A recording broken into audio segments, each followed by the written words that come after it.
ಕೇಂದ್ರ ಸರ್ಕಾರ ವಿದ್ಯಾರ್ಥಿಗಳ ಭವಿಷ್ಯ ಹಾಳು ಮಾಡ್ತಾ ಇದೆ. ಸಂಸತ್ ಭವನದ ಬಳಿ ಸಂಸದೆ ಪ್ರಿಯಾಂಕಾ ಗಾಂಧಿ ವಾಗ್ದಾಳಿ. ಸರ್ಕಾರದ ವಿರುದ್ಧವಾಗಿ ಮಾತನಾಡಿದ್ದಾರೆ. ಸರ್ಕಾರ ವಿದ್ಯಾರ್ಥಿಗಳ ಜೊತೆಗೆ ಮಾತುಕತೆಗೆ ಮುಂದಾಗ್ತಾ ಇಲ್ಲ, ವೈ ಅಂತ ಕೇಳಿದ್ದಾರೆ.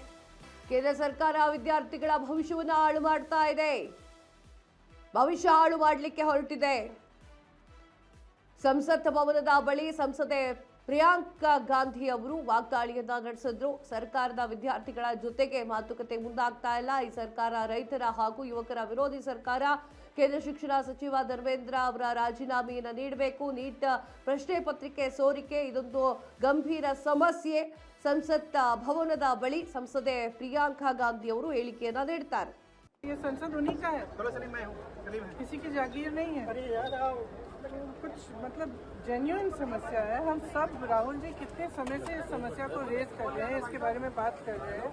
हम सब कह रहे हैं डिस्कस करो। एजुकेशन पॉलिसी में प्रॉब्लम्स हैं, बड़े बड़े इश्यूज हैं, आप डिस्कस करने के लिए राजी नहीं है। और बच्चों पे आप टीयर गैस कर रहे हो और उनकी पिटाई कर रहे हो, किस लिए? बच्चे, ये संसद उन्हीं का है, किसी की जागीर नहीं है।